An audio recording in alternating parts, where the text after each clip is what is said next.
My name is Barbara Gold. I am a registered nurse, still have an active license, but beginning to retire. I think after 80, it's time to give it up. I'm originally from southeastern Massachusetts, married a Fall River boy, which was all of 15 miles west, and we moved to Florida 27 plus years ago. I have 3 adult children, and I have 4 grandchildren, and 5 great-grandchildren, ages 2 to 7. My husband, he worked 35 years for the same company. Unfortunately, he passed away about 1.5 years ago, and we had already planned that we would come to the Mayflower.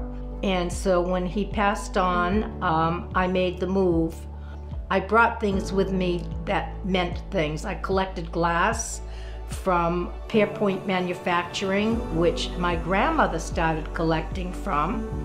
And over the years, we amassed quite a collection, and I had quite a few pieces from the local artists. I'm on the board at Congregation Ohev Shalom. I play mahjong a couple of days a week. I still enjoy cooking and baking, and we were very involved with the theater, with cultural activities, theater, artists. I haven't done it because of COVID, but I have done volunteer work at Shepherd's Hope.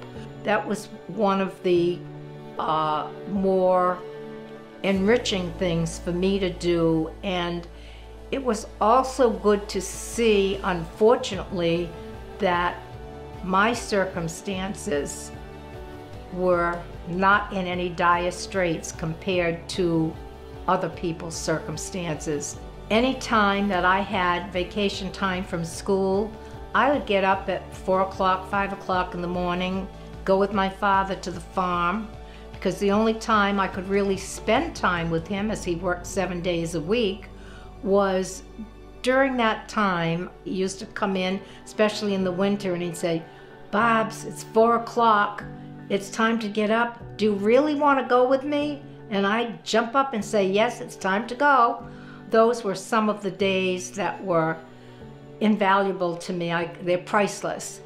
And the other were the 30 plus years of saltwater boating, and I loved to fish. I do swim. We have an outside pool here, and unless the outside temperature is below 60 degrees, I go down and swim for half to 3/4 of an hour. The most important lesson that I've learned, unfortunately, we had a tragedy in our family when I was only 13 and my brother was 10, and he was killed on the farm. And I learned at a very early age not to take things for granted, and that's probably when I learned this empathy towards other people. Life goes on, and one has to just keep on going.